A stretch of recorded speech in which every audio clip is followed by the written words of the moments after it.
em um momento como esse, essa próxima Deus, uma criança que é triste, que não ouviu cantar os atributos do nosso Deus, que é constante, Ele é bom, Ele é soberano, cantemos ao nosso Salvador, ao nosso Jesus. Obrigado, Senhor, pela certeza de que jamais nos abandonou.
Bem, graça e paz da parte do nosso Senhor Jesus Cristo.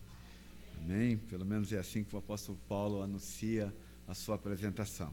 Antes de você ir para deixar seu filho ir para a escolinha, se você tem um filho de 2 a 11 anos, ele já vai para a escolinha. Eu queria lembrar do Atos Family.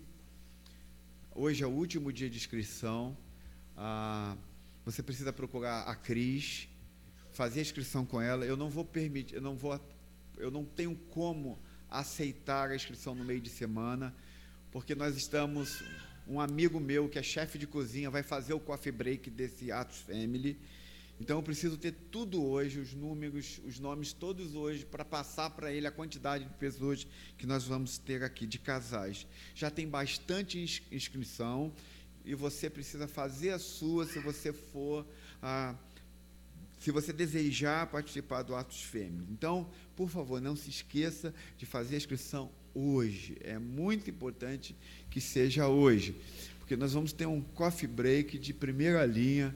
E nós vamos ter o nosso encontro de casal, o último do ano, e vai ser uma bênção. Nós estamos preparando aí sobre o tema Venha o que vier, sempre estaremos juntos. Eu vou falar o que nos faz estar sempre juntos no casamento. Então, faça a sua inscrição hoje, não deixe de fazer, porque é importante que você faça. Eu não vou poder liberar para o meio de semana, por causa do acordo com o nosso amigo, chefe de cozinha, que vai estar cuidando disso. Uma outra coisa que eu queria, antes de você sair, a gente está muito feliz, a Igreja Cristã está muito feliz, porque a gente tem um escritor no nosso meio que está lançando o seu livro essa semana. Então, a Igreja Cristã está muito famosa. Então, ela já tem um escritor tipo Tolkien, C.S. Lewis, essas coisas desse tipo.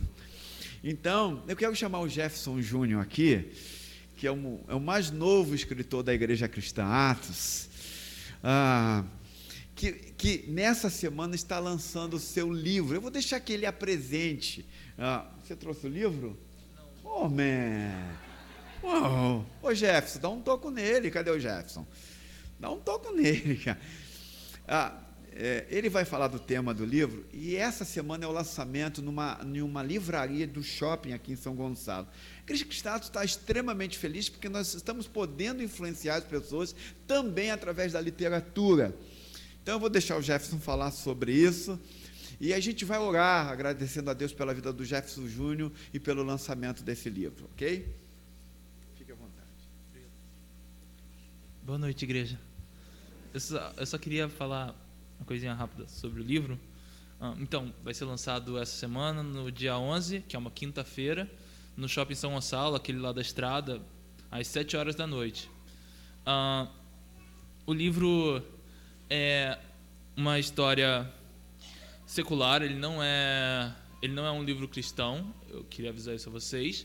Não é que ele vá contra a Bíblia, nem que ele tenha qualquer tipo de linguagem que seja contrária àquilo que nós falamos aqui na igreja, mas ele é um livro para dialogar com todo tipo de público, né? Não é só com o público cristão. Inclusive, eu desafio você que venha a ler o livro a vir falar para mim, ver se você encontra em alguns momentos do livro, você vai ver que eu falo sobre Cristo, que eu falo um pouco sobre a nossa fé. Eu desafio você a vir falar comigo se você ler, se você percebeu ali algum ponto em que eu tenha falado sobre isso. Mas, então, é uma história secular, é uma história infanto-juvenil, é boa para criança, para adolescente, né? A criança um pouco mais velha, para adolescente e adolescente também. É uma história de aventura e se passa no Brasil, ao nosso estilo bem brasileiro, com um pouco de times de futebol, jogos de futebol e também muita correria, enfrentando vilões como latifundiários e delegados de polícia um tanto que corruptos e coisas desse tipo. São coisas bem... Enfim, coisas que você não encontra no seu dia a dia, né? Então, esse é o assunto do livro. Eu espero poder apresentar melhor lá no dia do lançamento, e queria convidar você que possa e que queira a estar lá comigo nessa quinta-feira. Tá ok? Obrigado. Pega aí. será a noite de autógrafo, ele vai dar muitos autógrafos, ok? A livraria é a Nobel do Shopping da Estrada, eu acho que é a única livraria que tem lá. A Nobel será às 7 horas. Às 19 horas. Leve grana para comprar o livro, of course. Ele é lançado pela editora Novo Século. O título é Tales Martins e o Livro da Maldição. Tales Martins e o Livro da Maldição. Olha que tema cristão fantástico. Então, mas esse é o primeiro, a gente crê que é o primeiro de uma série, porque o Júnior está preparando uma série de 5 livros, tipo Nárnia mesmo, os livros do Senhor dos Anéis, e a gente quer orar, porque nós precisamos de influência de escritores que conhecem a Jesus, possam influenciar a nossa cultura, influenciar os nossos jovens. Nós queremos começar isso. Então, o Júnior já é um presente de Deus, e a gente está muito feliz com isso. Então, de quinta-feira, não deixe de ir, para nós estarmos lá comprando o livro e fazendo lanche lá no Burger King, para quem gosta, ou no Boteco do Manolo, tá bom? Mas, olha, eu não estou pagando nada, só estou... deixar claro, off course. Vamos orar a Deus, agradecer a Deus. Você gostaria, vamos aplaudir ao Júnior por esse trabalho belíssimo.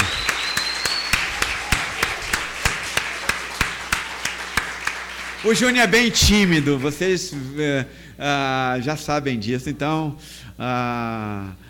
mas a gente vai orar e agradecer a Deus por isso. Pai querido, muito obrigado pela vida do Júnior, que o Senhor continue dando mente para que ele possa influenciar essa geração através de literatura boa, sensata, honesta, Senhor Deus, e que possa trazer os valores do reino em seus livros. Que esse apenas seja um start, um começo, o início de algo que o Senhor ainda há de fazer em sua vida. Nós te louvamos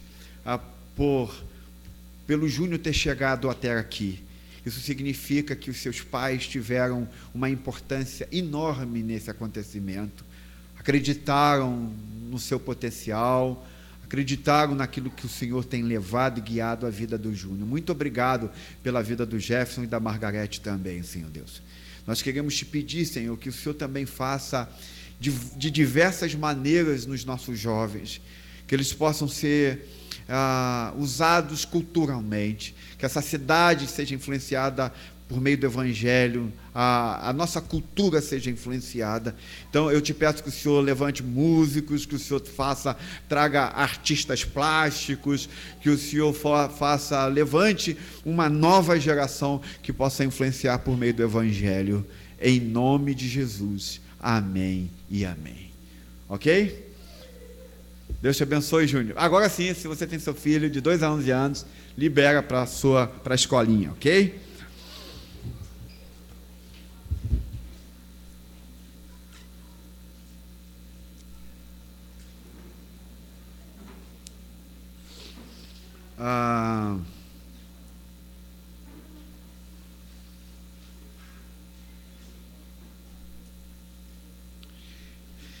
Deixa eu mudar aqui só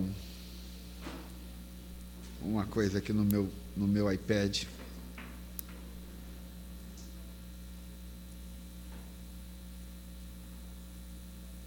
Bem, como eu estou feliz pelo que Deus tem feito em nossa comunidade. E eu sempre sou grato a Deus pela bondade com que Ele tem tratado a nossa vida. Eu tenho ainda um sonho de que a gente possa continuar expandindo o Evangelho. Eu espero que você se junte a nós, para que você seja instrumento de Deus, para nós expandirmos o Evangelho nessa cidade. Eu estava orando a Deus esses dias e conversando com alguns amigos. Eu quero ainda conseguir alcançar os artistas da nossa cidade, os nossos pintores da cidade, os nossos músicos. a gente poder impactar essa cidade de todas as formas. Então eu oro para que Deus sempre faça com que você se junte a nós, e se você ama a Jesus e queira ser um instrumento de Deus para impactar essa cidade de maneira poderosa. Eu quero estar conversando com vocês brevemente, e é breve mesmo, vocês podem até não acreditar nisso, porque o pastor é assim, ele diz que é breve, nunca é breve. Mas durante 2 domingos, uma série bem curtinha sobre esse tema chamado Natal. Vou pedir que apague essas luzes aqui, porque ela está dando um reflexo bem forte aqui, para que a gente possa ver bem o nosso tema. Alguém consegue apagar para a gente? Então, tá bom. São 2 domingos que eu quero falar sobre Natal, e no dia 28 o pastor Juan vai terminar. O pastor Juan não está aqui, ele está em Minas, pregando numa igreja de um amigo, mas ele, no dia 28, que vai ser o dia da nossa cantata de Natal, o pastor Juan vai estar terminando sobre Natal. Então eu vou estar esse domingo e o próximo domingo falando sobre Natal.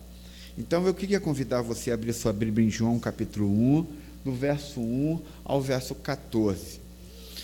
E queria convidar você a ficar de pé para nós lermos as Escrituras Sagradas.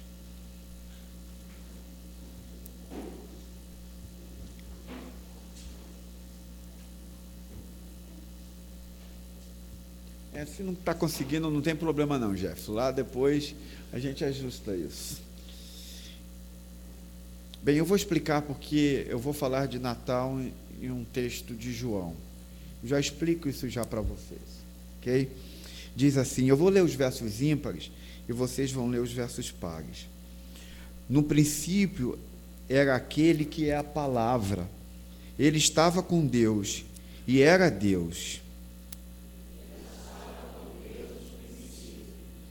Todas as coisas foram feitas por intermédio dele. Sem ele, nada do que existe teria sido feito. Ele estava à vida, e esta era a luz dos homens. Verso 5. A luz brilha nas trevas, e as trevas não a derrotaram.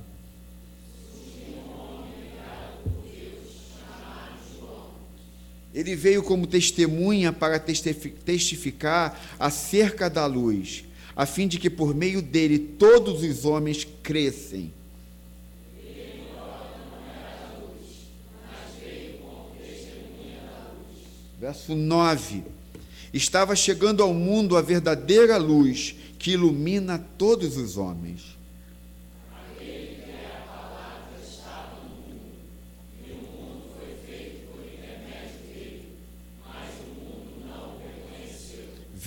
Veio para o que era seu, mas os seus não o receberam.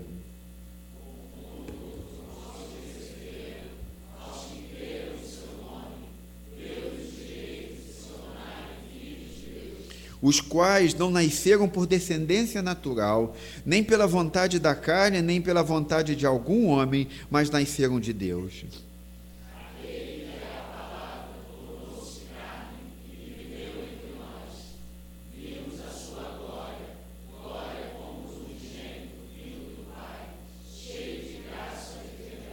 Vamos orar ao Senhor. Pai querido, obrigado pela Tua palavra. Eu te peço que o Senhor fale conosco, que Teu Espírito nos conduza, nos dá um espírito de quebrantamento em nosso coração, que a gente possa entender o significado do Natal, que nós estamos prestes a festejar, Senhor Deus, e que esse significado possa fazer todo sentido para o nosso coração. Eu peço que o Senhor possa me esconder na cruz. Eu peço que o Senhor tenha misericórdia de mim. Eu peço que o Senhor me unja. Eu peço que o Senhor dê graça à Tua palavra, que a Tua palavra chegue ao nosso coração de maneira poderosa. Em nome de Jesus. Amém e amém. Você pode sentar, ok?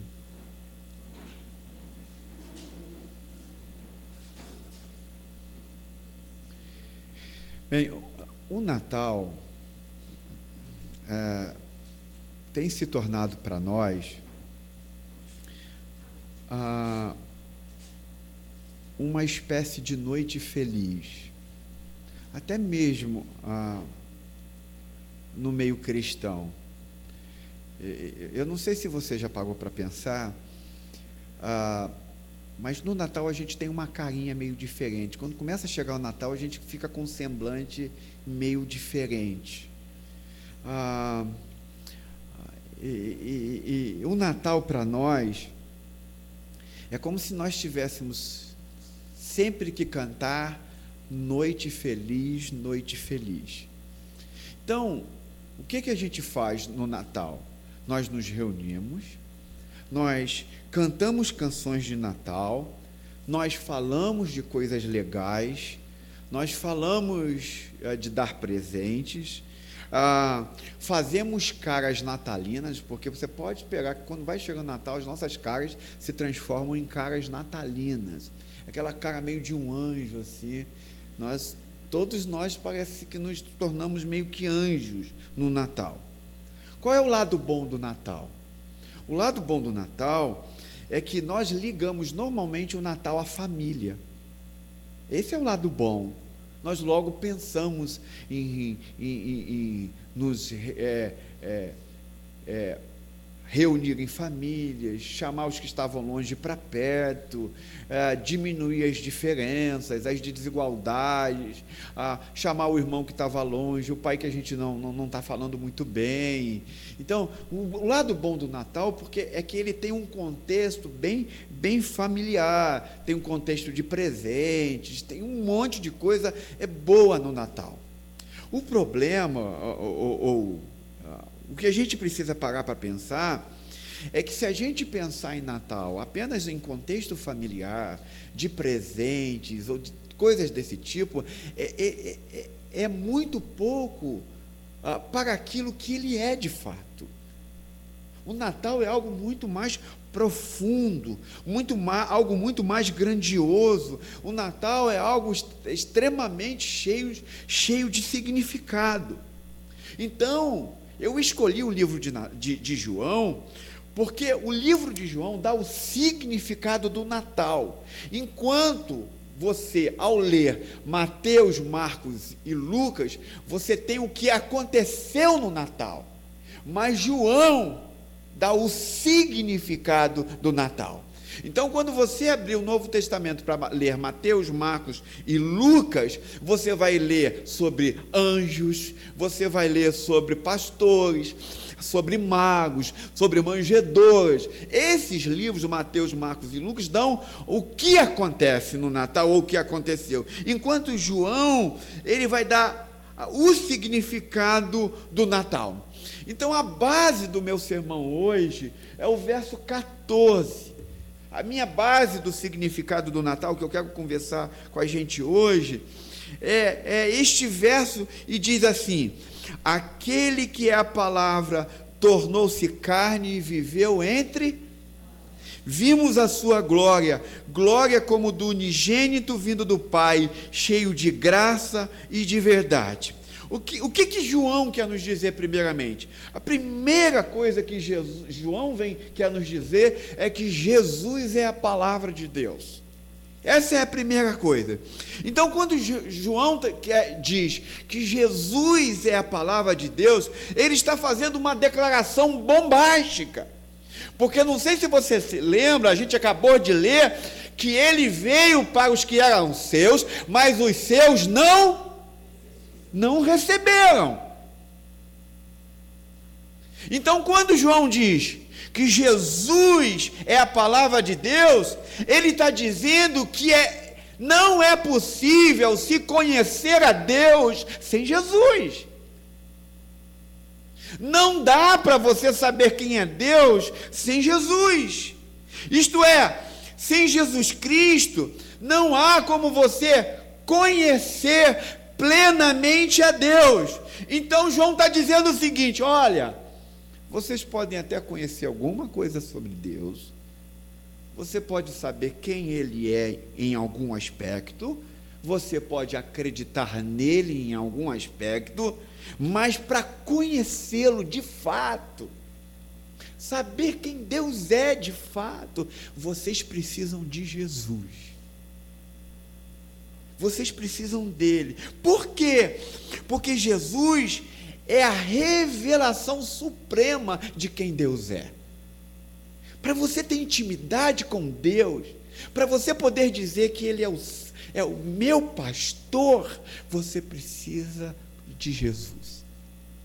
Para que você possa ler, 1000 cairão ao teu lado, 10.000 à tua direita, e tu não será atingido, você precisa de Jesus para isso ser real para você.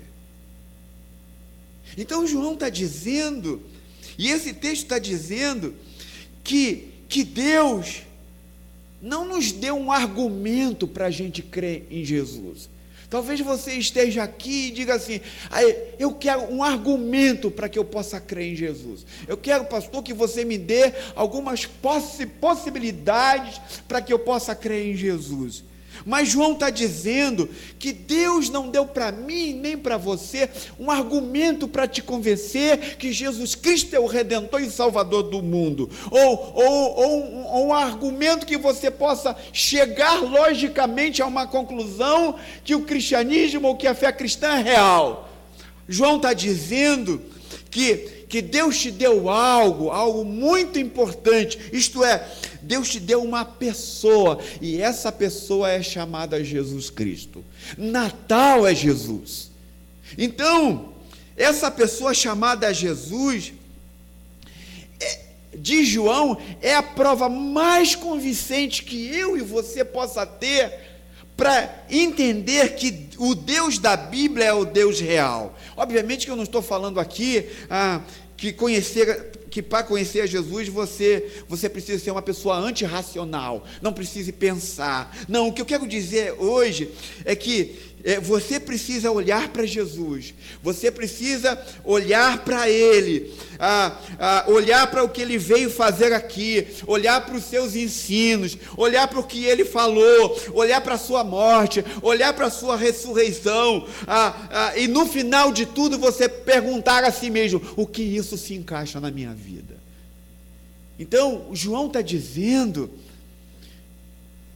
que a única maneira de você se aproximar de Deus profundamente é por meio de Jesus. E a Bíblia diz, e João está dizendo também, que se você fizer isso sinceramente, eu não tenho dúvidas que hoje mesmo você vai se deparar com esse Deus que é revelado por meio de Jesus Cristo. Deus só é revelado para mim e para você por meio de Jesus Cristo. A única forma de nós entrarmos na presença do nosso Deus é por meio do nosso Redentor. Ele é o nosso Natal. Entende por que isso é mais profundo do que família, que é uma coisa maravilhosa, do que presentes? Natal significa que Jesus nos revela quem é Deus. Quem é o nosso Deus? A Bíblia diz, e João diz, que Jesus é o verbo que se fez carne, o divino que foi feito humano, o Deus que se tornou vulnerável, isto é, um Deus que desceu. Isso é Natal. Então, eu vou contar uma história para que vocês possam tentar, ou eu possa tentar ajudar a entendê-lo, o que significa um Natal. Eu não sei se você já ouviu uma história, ou um caso de uma mulher que estava indo de volta para casa, e de repente um ladrão passa e vai até ela para assaltá-la. E ela então começa a gritar. Quando ela começa a gritar, o ladrão começa a esfaqueá-la. E ela já estava próxima ao prédio dela, onde ela morava, e era noite, estava muito escuro. E quando ela começa a gritar, porque ela está sendo esfaqueada por esse ladrão, por causa dos gritos dela, as pessoas saem dos seus prédios e vão do seu apartamento, vai para a sacada do apartamento e começa a ouvir os gritos. Quando o ladrão percebe que as pessoas estão vindo para a sacada, ele dá no pé. Só que as pessoas, ao mesmo tempo que ouve o grito dela, e qual é o grito dessa mulher? Socorro, socorro, eu estou sendo esfaqueada. essas pessoas que vão para a sacada, o que elas fazem? Elas, em vez de descer, elas têm medo de descer, porque elas estavam com medo de também serem esfaqueadas, serem esfaqueados. Então o ladrão, quando vê as pessoas vindo, ele corre. Mas quando ele está correndo, ele olha para trás. E quando ele olha para trás, ele vê e olha para o prédio, que ninguém do prédio desceu, que ela continua saindo, gritando. Isso é uma história real, gente. Eu não estou aqui contando uma história que não aconteceu. É um fato verídico. E ele então olha para trás e vê que ninguém desce para socorrer essa mulher. Ele volta e termina de esfaqueá-la, porque ninguém desceu. As pessoas ficaram com medo de ser esfaqueadas também. Ele voltou e matou a mulher. Então o que é o Natal? O Natal quer nos dizer que o nosso Senhor Jesus Cristo ouviu os nossos gritos e ele desceu sem medo. Você está entendendo? Ele ouviu os nossos gritos, ele não ficou na sacada com medo de descer porque ele ia morrer. O Natal é que ele desceu. Jesus Cristo fez-se vulnerável. Ele desceu não apenas correndo risco de vida, não. A Bíblia diz que Jesus desceu sabendo que a sua descida iria custar a sua vida, que ele realmente iria morrer. Então João diz que a palavra de Deus se tornou vulnerável, porque ele desceu. Então, para que você entenda um pouquinho mais, Hebreus capítulo 2, do verso 14 ao verso 18, vai dizer o seguinte: portanto, visto que os filhos são de carne e sangue, ele também participou dessa condição humana, para que por sua morte derrotasse aquele que tem o poder da morte, isto é, o diabo, e libertasse aqueles que durante toda a vida estiveram escravizados pelo medo da morte. Olha a história que eu acabei de contar. Por essa razão, era necessário que ele se tornasse semelhante a seus irmãos em todos os aspectos, para se tornar sumo sacerdote, misericordioso e fiel com relação a Deus, e fazer propriação pelos pecados do povo. Por quê? Tendo em vista o que ele mesmo sofreu quando tentado, ele é capaz de socorrer aqueles que também estão sendo. O que Hebreus está dizendo? Hebreus está dizendo que se é verdade que Deus desceu entre nós e que se tornou carne, então ele sabe como você é e entende quem é você. Hebreus está dizendo que Jesus sabe tudo sobre você que chegou aqui nesta noite. E esse Jesus que sabe tudo por você se manifesta principalmente nos tempos que nós estamos vivendo, na festa do Natal, no que nós chamamos de celebração natalina. Por quê? Porque não há música mais cantada no Natal do que eu não preciso nem cantar a música. Qual é a música mais cantada no Natal? Sem ser Noite Feliz. Hein? Maravilhoso, conselheiro, Deus forte, príncipe, palavras de Isaías. Isto é, então já parou para pensar o que João quer dizer, o que Hebreus quer dizer e o que esse texto significa? Está dizendo que Jesus é o melhor e maior dos conselheiros. Eu não sei se você consegue entender, mas os melhores conselheiros que uma igreja tem, vamos imaginar o melhor conselheiro que esta igreja possa ter. Os melhores conselheiros que uma igreja pode ter são aqueles que passaram os maiores problemas na sua vida. Por quê? Eu não sei se você já viu um seriado de um médico que ele tratava todo mundo que nem um louco.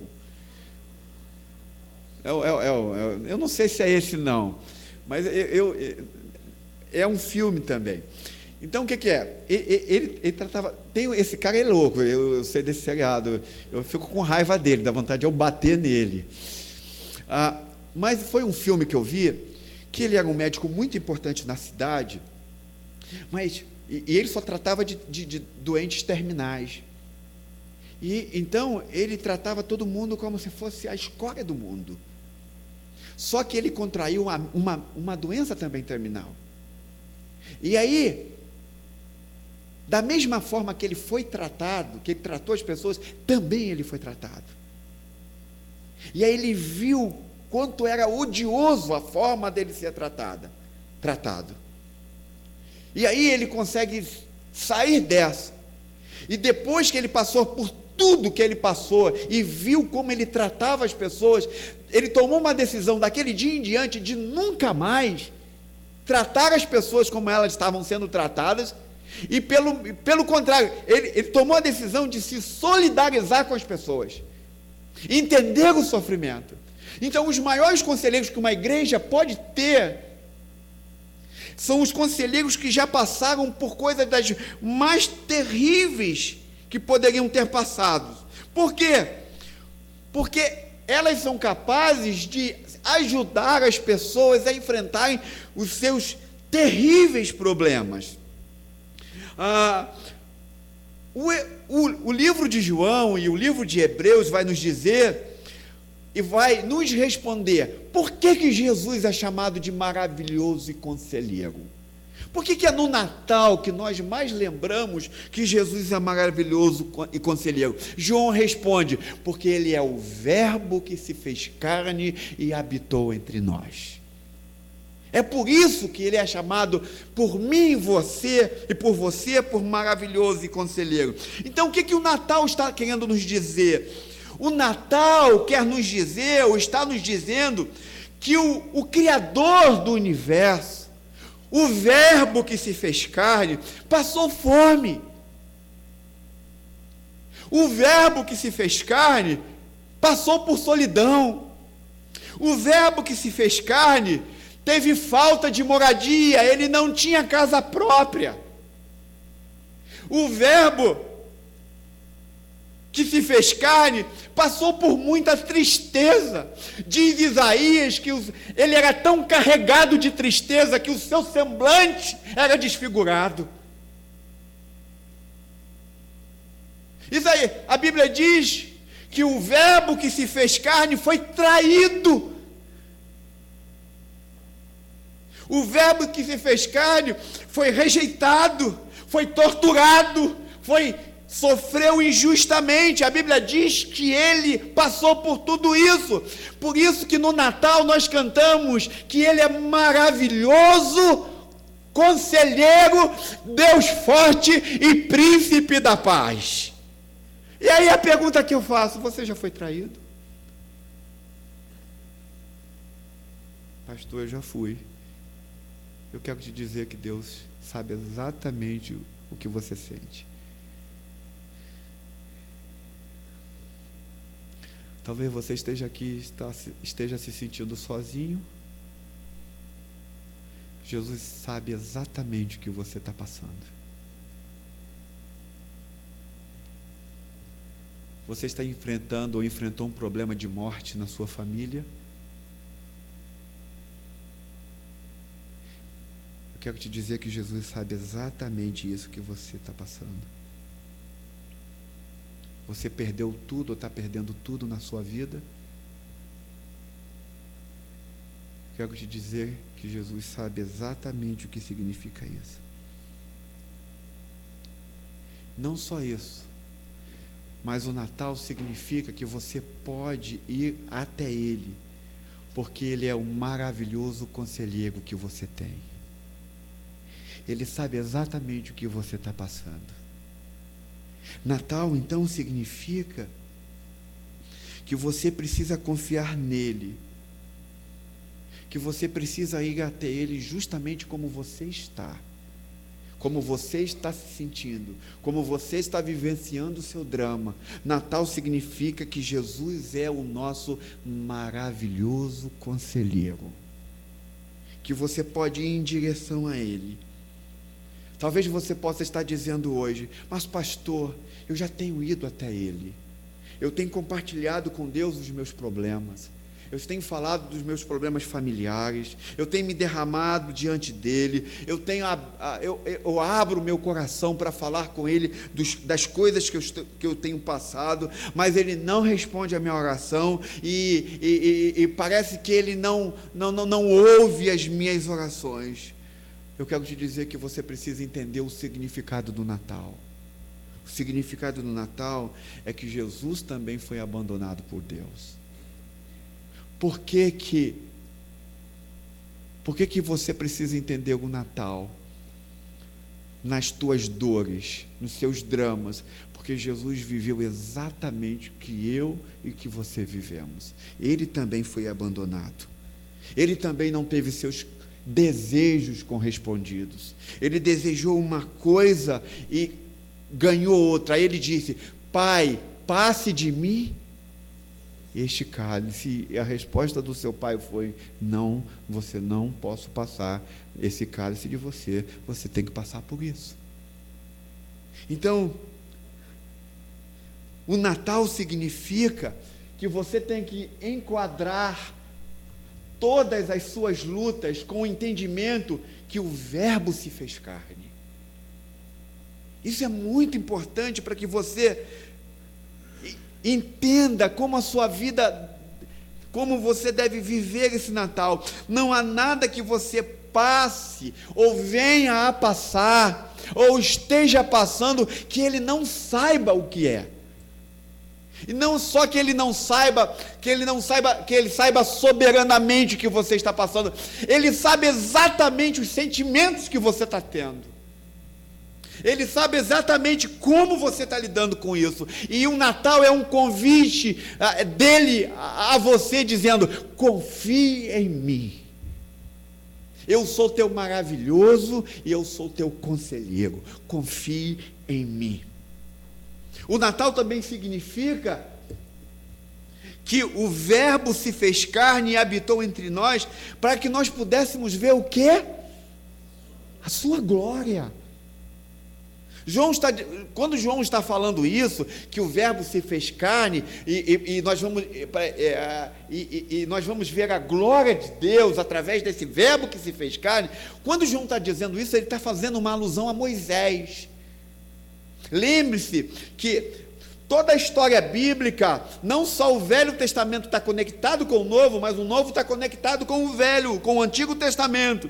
Então, João está fazendo uma conexão com Moisés no monte. Qual é o pedido de Moisés no monte? Hein, Senhor, eu quero ver a tua face. Quantos aqui gostariam de ver a face de Deus? Quantos de vocês têm sede de Deus? Por Deus. E a sede de Moisés é: Senhor, eu quero te conhecer mais, eu quero ter intimidade contigo, eu quero ver o teu rosto, eu quero que você me mostre a sua glória. Gente, imagine isso, o próprio Deus mostrar a sua glória. Mas quantos aqui se lembram da resposta de Deus?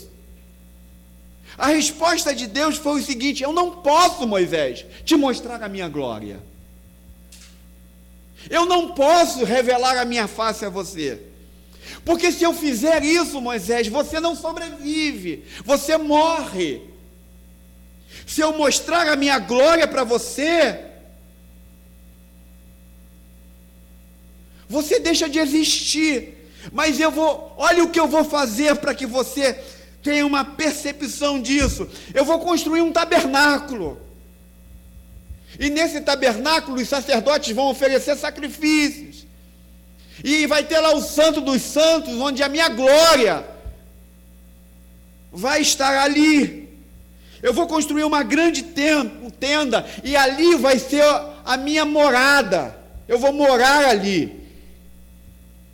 Então, Você não vai me poder ver de frente, mas você vai ter um vislumbre. Eu vou passar por você de forma meio de lado, para que você não morra. E Deus diz: eu vou construir um tabernáculo, eu vou morar no Santo dos Santos, eu vou estar atrás do véu. Só pessoas especiais vão poder estar atrás do véu, porque se você ver a minha glória, você vai morrer. Então, Deus está dizendo para Moisés: você não dá para eu me mostrar. Então, o que é o Natal?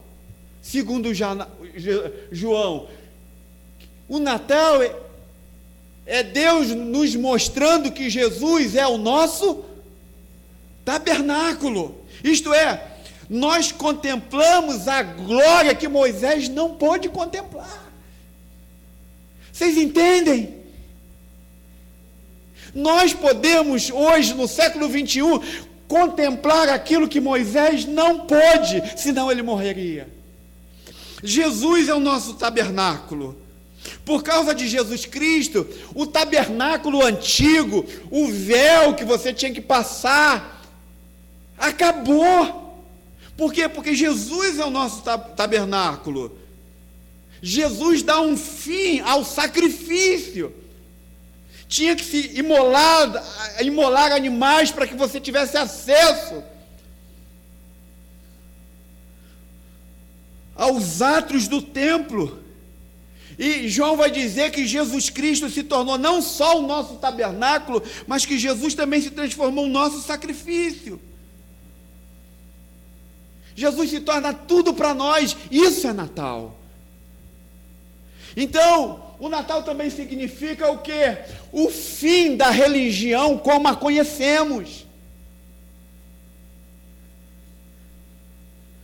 Gente, nós não temos uma religião, nós temos uma pessoa, e essa pessoa é Jesus. É o fim de toda religião, o fim de tudo que se manifesta de forma religiosa por causa de Jesus. Jesus é tudo que nós temos. Mas talvez você esteja me perguntando: pastor, como nós podemos contemplar a glória que Moisés não pôde?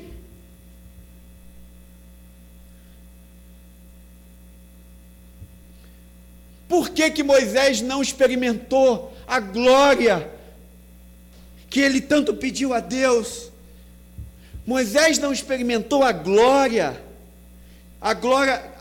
de Deus, porque a expiação do Cordeiro de Deus não tinha ainda sido consumada.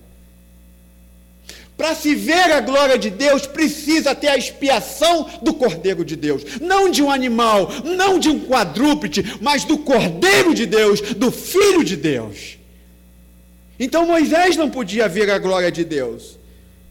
Então Jesus veio para quê? Para pagar um preço. Isso é Natal. Natal é a gente entender que Jesus veio para pagar um preço para que eu e vocês pudéssemos contemplar a glória de Deus na forma de um bebê. Na forma de um bebê. Como que a glória de Deus era manifestada no Antigo Testamento? Quem pode me lembrar? A glória de Deus era manifestada no Antigo Testamento numa coluna de fogo, em montanhas enfumaçadas, em fogo consumidor. Assim que era a glória de Deus manifestada no Antigo Testamento, mas no Novo Testamento a glória de Deus se revela num bebê, numa manjedoura, no Filho de Deus encarnado. O Verbo de Deus se fez carne. Então, quando esse bebê se torna homem, ele morre na cruz por nós. Lembre-se uma coisa primordial da fé cristã. O nascimento de Jesus está atrelado à sua morte. a nossa fé seria em vão se Jesus só tivesse nascido. A nossa fé só é real porque ele nasceu e morreu por nós. É por isso que nós estamos aqui.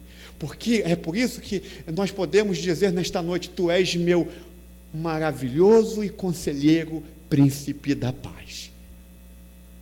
É por isso que nós podemos declarar isso. Então ele é um bebê que nós contemplamos numa manjedoura, mas ele é um homem também que morre na cruz. Na cruz ele morre porque ele está pagando a nossa dívida. E quando essa dívida é paga, diz que o véu se rasga e agora definitivamente nós podemos contemplar a glória de Deus, porque nós podemos entrar no Santo dos Santos de Deus. Isso é Natal. Natal é poder entrar na presença de Deus. Não há mais véu, tudo rasgou-se. Eu estou agora na presença do meu Deus. Mas não é só isso. Não é simplesmente a ação de algo acontecendo, de uma glória vindo, ou de uma glória descendo. Mas João e a Bíblia vai dizer que essa glória, quando alcança as pessoas, muda as pessoas. Todas as pessoas que veem a glória de Deus revelada em Cristo Jesus são transformadas, são mudadas.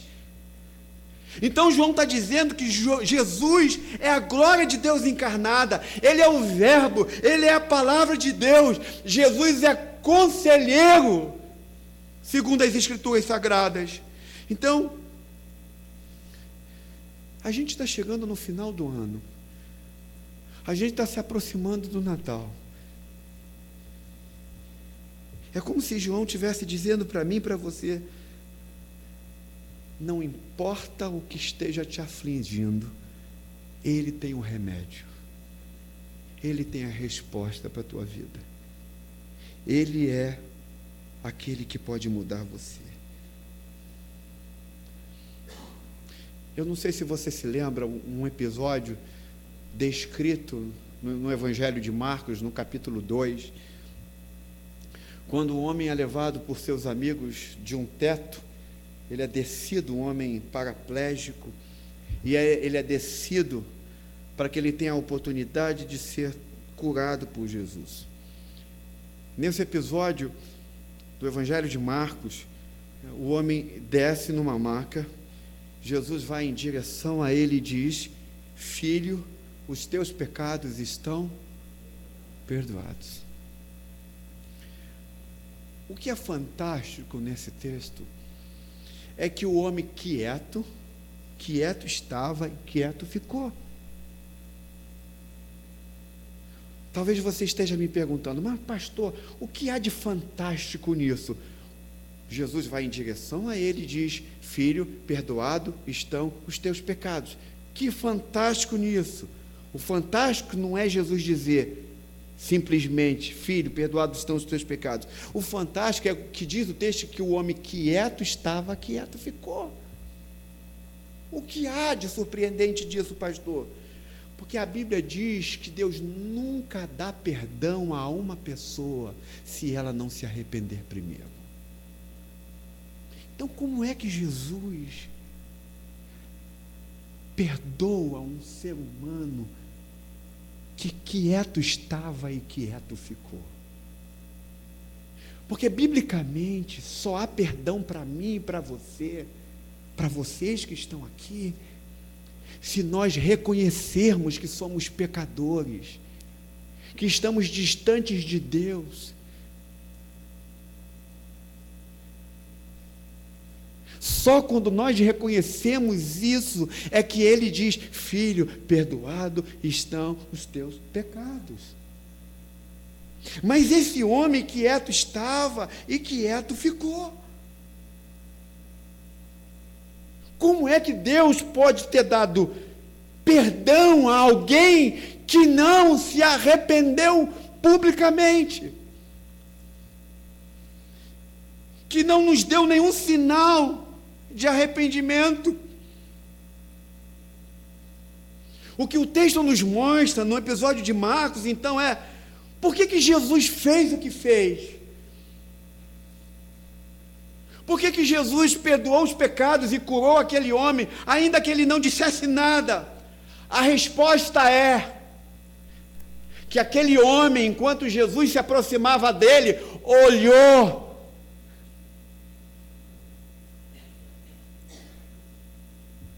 olhou para aquele que é chamado como maravilhoso e conselheiro. Eu não sei se isso te conecta com o Antigo Testamento, mas quando o povo de Israel estava passando por um problema,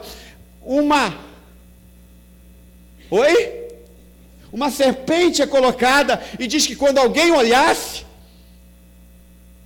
o que aconteceria? Era curada. E é exatamente o que significa Natal. O Natal significa que quando nós olharmos para aquele que é o Verbo de Deus encarnado, com os nossos olhos, reconhecendo que Ele é nosso maravilhoso e conselheiro, e então os nossos pecados serão perdoados, e então nós seremos curados. Isso é Natal. Então, a Bíblia diz que esse cara se levantou. Ele estava paraplégico. Seus pecados foram perdoados e ele se levantou. Agora deixa eu perguntar aqui para vocês. Quantos gostariam de confiar a sua vida a alguém assim?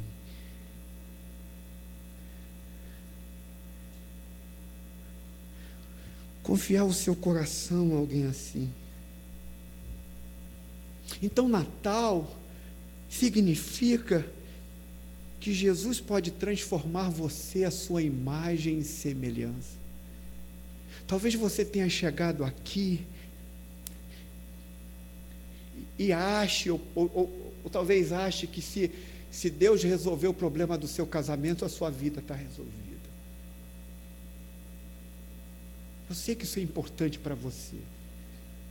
Talvez você tenha chegado aqui e que se Deus resolver o problema financeiro teu, você está com tua vida resolvida. Mas deixa eu te dizer o que realmente transforma você. A sua vida vai estar completamente resolvida quando você se tornar a imagem e semelhança do Verbo que se fez carne. Aí a tua vida vai mudar para sempre. Então João está dizendo que você pode ser como Ele é. Você pode se tornar a imagem e semelhança daquele que se encarnou. Então, o que resume o Natal? Então, preste atenção que quando eu comecei eu falei que o Natal para nós, o lado bom é uma estrutura familiar que se é montada, carinhos de anjo que nós temos, mas eu disse a vocês que o significado do Natal é algo muito mais profundo.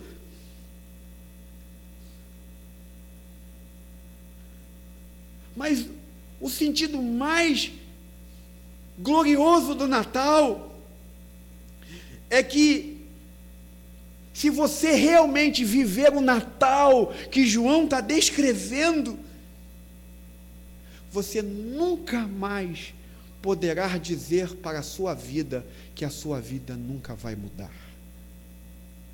Porque quem olha para o Verbo que se encarnou, tem a sua vida mudada para sempre. Entende? Então, Natal não se conecta com vidas que não mudam. Quando nós contemplamos o Natal como ele é, essa fala de que minha vida nunca vai mudar não existe mais. Essa fala de que coisas tortas não se endireitam mais caem por terra. Quando nós contemplamos o Natal como João nos dá o significado,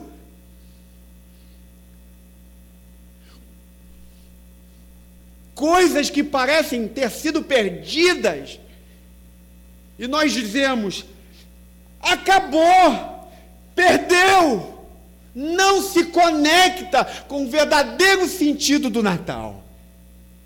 Porque o sentido mais glorioso do Natal é que tudo pode mudar, tudo pode ser transformado, tudo pode ser restaurado.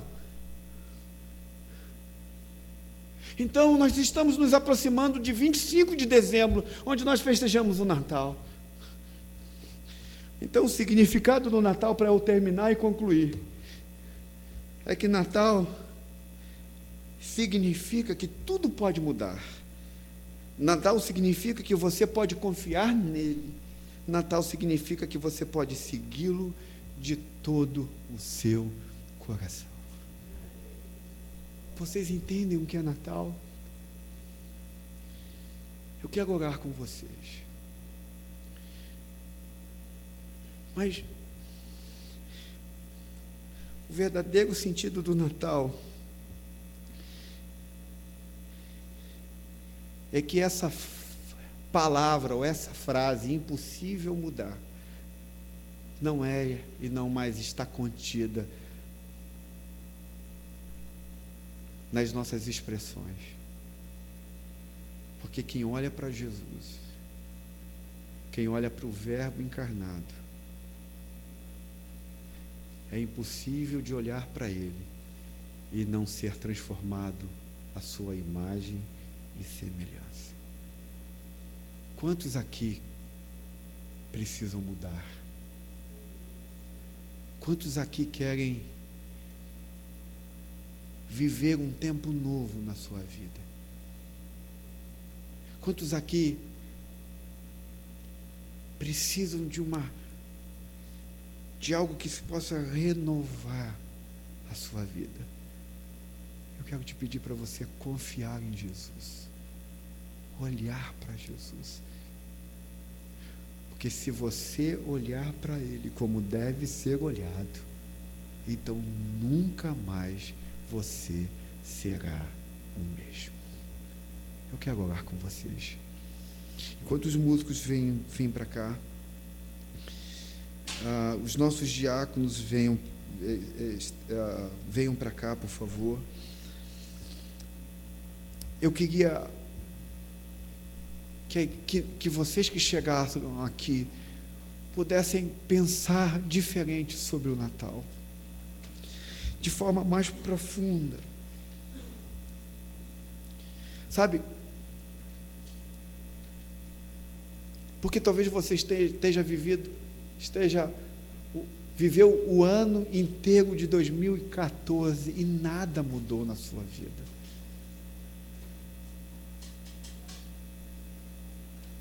Você não se parece mais com Jesus.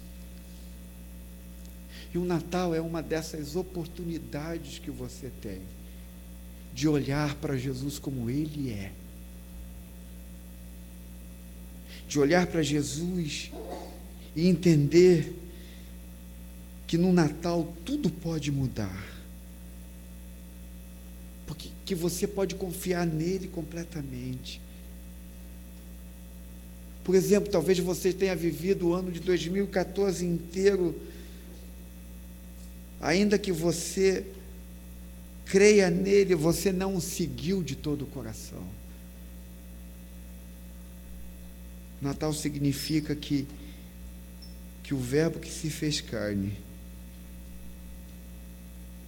Ele habitou entre nós, conhece a gente plenamente. Tudo que nós passamos, Ele passou 10 vezes mais. Tudo que nós enfrentamos, Ele enfrentou 10 vezes mais. E isto eu estou sendo generoso em porcentagem.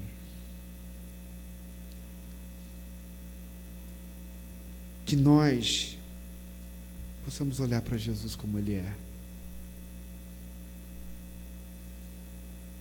A igreja, quando olha para o Natal, só mira num bebezinho. Natal cristão, ao mesmo tempo mira para manjedouro e para a cruz.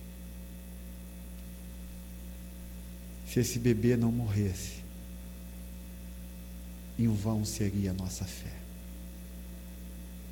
Se esse bebê não ressuscitasse, a nossa vida nunca mudaria. Se esse bebê não fosse assunto aos céus, levado aos céus, para morar à destra do Pai, e não tivesse enviado o seu Espírito, nossa vida estaria sem sentido até hoje. E aí sim, eu e você poderíamos dizer, impossível mudar. Mas Natal, sim, significa tudo pode mudar. Tudo pode ser transformado. Natal é dizer tudo pode recomeçar. Que Deus faça isso com a gente hoje. Que talvez haja pessoas aqui que precisem recomeçar a vida. Precisem olhar para o Verbo que se fez carne e habitou entre nós. Então, enquanto nós vamos estar adorando, e eu já vou orar, nós vamos vir daqui a pouco aqui para comer do pão e beber do cálice. O cálice, o sacramento da Santa Ceia, o comer do pão e beber do cálice, é a expressão mais profunda do Natal. Aqui nós vemos a glória que Moisés não pôde ver. Nós temos acesso a coisas que Moisés não teve acesso. E vimos a sua glória como a glória do unigênito do Pai. Por isso que o apóstolo Paulo disse: pois recebi do Senhor o que também entreguei a vocês. Que o Senhor Jesus, na noite em que foi traído, tomou o pão e, tendo dado graças, partiu e disse: isto é o meu corpo que é dado em favor de vocês. Façam isso em memória de mim. Da mesma forma, depois da ceia, tomou o cálice e disse: este cálice é a nova aliança do meu sangue. Façam isso sempre que beberem em memória de mim, porque sempre que comerem deste pão e beberem deste cálice, vocês anunciam a morte do Senhor até que Ele venha. Portanto, aquele que comer do pão ou beber do cálice do Senhor indignamente será culpado de pecar contra o corpo e o sangue do Senhor. Examine-se cada um a si mesmo, e então coma do pão e beba do cálice. Pois quem come e bebe sem discernir o corpo do Senhor, come e bebe a sua própria condenação. Natal significa que o maravilhoso conselheiro, príncipe da paz, está aqui, realmente em nosso meio.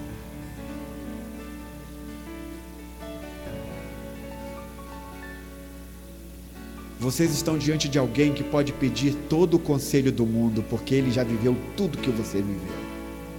E ele venceu. Natal então significa que Jesus é tudo que nós temos. Tudo que nós temos. Vamos orar ao Senhor. Inclina a sua cabeça. Feche os seus olhos. Pai, nós te agradecemos porque o Natal tem significados inesgotáveis.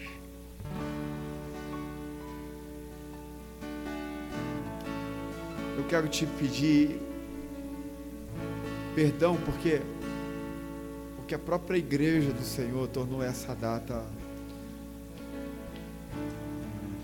muito insignificante. E nós queremos olhar para esses significados que João nos deu nesta noite. Tu és o Verbo, Tu és a palavra de Deus, Tu és aquele que eu posso me tornar igual, semelhante. Seu filho, eu posso ser semelhante a seu filho. Eu peço que o Senhor nos ajude a obedecer, a confiar. Eu peço que o Senhor nos ajude a entender que Natal significa que um filho se nos deu. E o seu nome será maravilhoso, conselheiro e príncipe da paz. Eu te peço que a gente possa compreender, Senhor Deus, que Ele é tudo que nós precisamos na nossa vida. Então eu quero te pedir que o Senhor possa mudar a nossa teologia do Natal. Mude a teologia do Natal em nossos corações. Por favor, Senhor Deus. Que haja muitas mudanças em nossas vidas. Que realmente a gente se depare com algo que é transformador. Que o Senhor mude as nossas vidas com as verdades do Natal. Senhor, eu quero te rogar que no Natal de 2014, eu como pastor, eu não quero me contentar apenas com um sentimento inspirado do Natal. Eu não quero me contentar com a possibilidade de um presépio, simplesmente. Eu não quero me contentar com as emoções que são geradas nesse Natal. Mas eu quero, Senhor, te pedir que o Senhor possa fazer algo mais na nossa vida. Eu peço que o Senhor possa fazer algo muito mais profundo em nossos corações. Eu peço que o Senhor possa nos fazer realmente contemplar a glória, a tua glória, por meio do teu Filho Jesus. Faça algo muito mais em nossas vidas, Senhor. Eu quero te pedir, faça algo, porque muitos de nós aqui talvez não estejam imaginando o quão será importante que o Senhor faça algo infinitamente mais ou maior em nossas vidas. Então, por favor, Senhor, eu não quero me contentar com o sentimento natalino. Eu quero poder contemplar a tua glória. Eu quero poder ser mudado pelas verdades desse Natal. Em nome de Jesus. Em nome de Jesus. Amém e amém. Nós vamos adorar o Senhor. E você pode vir para pegar do pão e também do cálice, para que você possa celebrar o que significa esse Natal.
Aqui não é,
sempre exaltado. Jesus, Jesus, Filho de Deus. Ele é o Filho que Deus deixou a sua glória. Ele morreu em meu lugar. Jesus, Filho de Deus, no altar da canção, no altar da adoração, seja sempre exaltado. Jesus, Filho de Deus, deixou a sua glória, morreu em meu lugar. Jesus, Filho de Deus, tu és Jesus, Filho de Deus, és o Filho de Deus, tu és Jesus, Filho de Deus, tu és Jesus, Filho de Deus.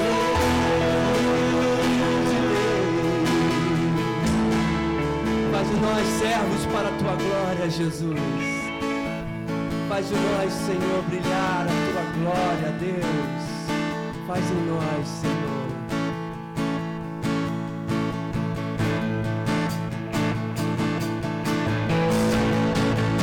As palmas.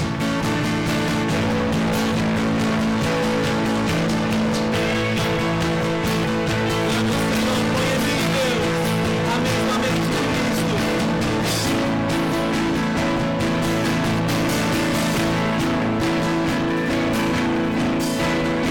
Sempre formas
somente que há em Cristo faz-me um servo para a tua glória. Tomarei Minha cruz e seguirei. Jesus, faz-me um servo para a tua glória. Oh, oh, oh, oh,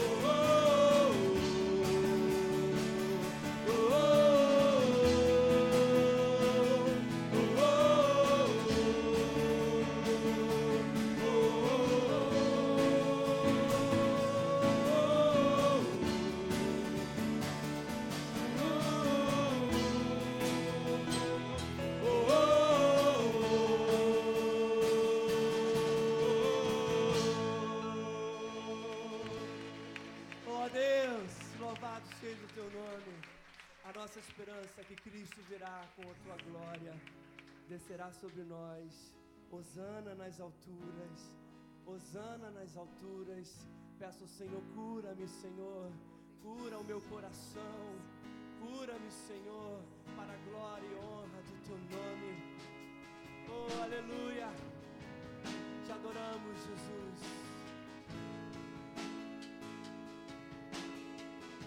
Declare: eu vejo o Rei da Glória. Eu vejo o Rei da Glória, vindo com o seu poder, a terra vai estremecer.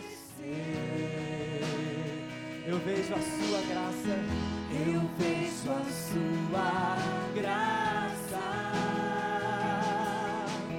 meus pecados perdoa, Seu povo vai então canta. Hosana, Hosana,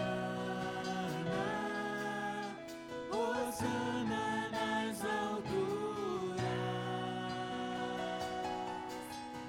Hosana,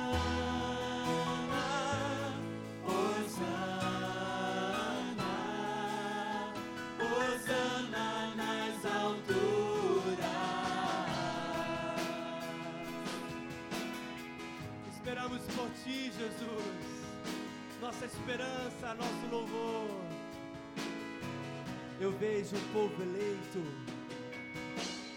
Eu vejo o povo eleito, erguendo-se a proclamar, e uma só fé compartilhar, lançado aos teus pés, queremos tudo entregar. Vem nos encher. vem nos encher. Clame ao Senhor.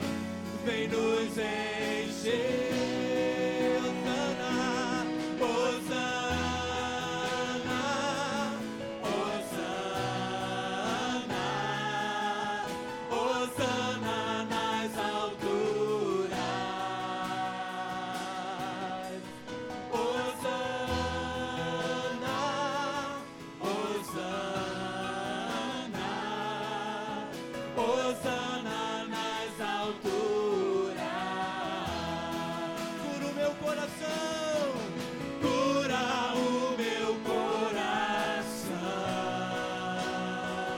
Abre, Deus, Abre os meus olhos para que eu possa ver o amor de Deus, o amor que tens por mim, irresistível.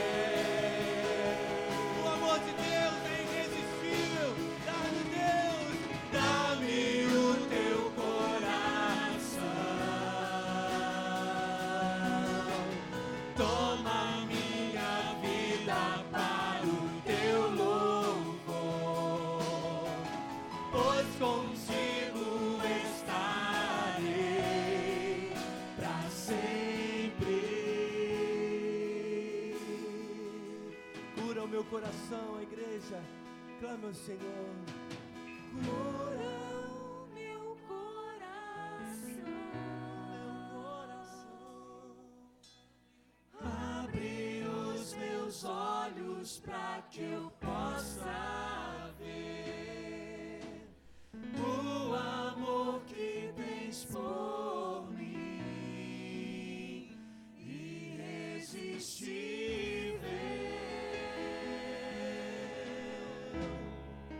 Aleluia. Dá-me o teu coração. Toma minha vida para o teu louvor. Pois contigo, Senhor, Pois contigo estarei sempre. para sempre.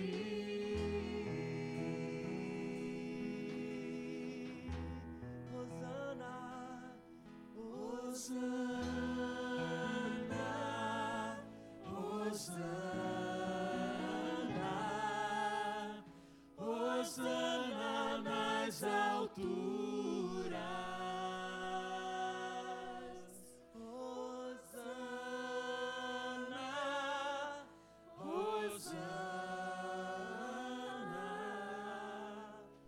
Hosana nas alturas.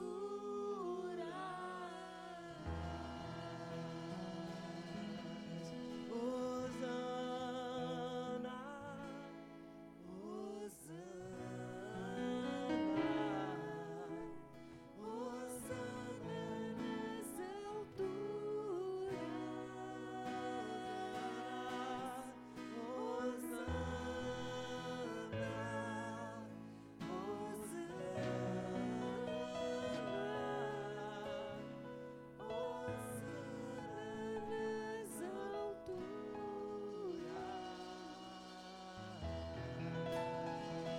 Deus soberano, Deus de glória, Deus de poder, nós nos curvamos, nós adoramos a Ti, Jesus. Louvado seja o Teu nome, Senhor. Amém.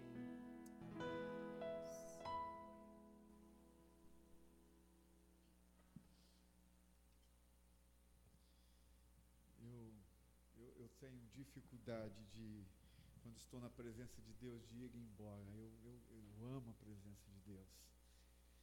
E aqui nesse lugar onde a gente está junto, a Bíblia diz que Ele derrama sobre medida sobre nós.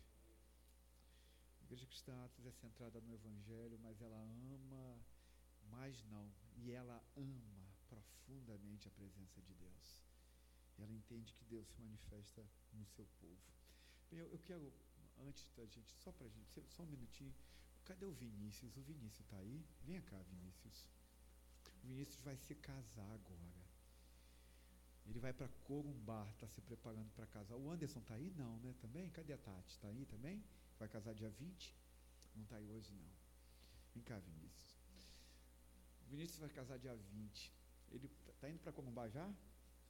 Dia 11. Então, essa semana já ele está indo para... Ele está doido para casar. Tá certo, né, cara? Casar é bom. Então, eu queria que nós orássemos pelo casamento do Vinícius. Eu também estarei indo para Corumbá, não agora. Eu vou no dia 17, ele vai agora porque precisa adiantar papéis. A noiva dele, a futura esposa, mora em Corumbá. Então, eu vou poder conhecer o Pantanal. Vou fazer um casamento no Pantanal, quer dizer, em Corumbá. Mas eu quero orar pela família. As nossas famílias precisam muito da graça de Deus. A Igreja Cristã Atos quer servir as famílias e ajudá-las por meio do Evangelho. Como a gente pode viver entre famílias junto? É uma batalha só, gente. Mas Deus tem dado graça. Então a gente queria orar pela vida do Vinícius, pelo seu casamento. Que Deus abençoe a sua viagem, guarde, e que esse casamento seja para a glória do nome de Deus. Então eu queria convidar você a estender as suas mãos para cá, para a gente abençoar a vida do Vinícius e dar, oh meu Deus, eu sempre me esqueço o nome, Yasmin. Olha que nome difícil, né? Deixa eu ver se eu vou lembrar na minha oração da Yasmin. Pior que eu tenho que lembrar lá, porque eu vou falar toda hora. Mas vamos orar. Pai bendito, Tu és o Deus da família.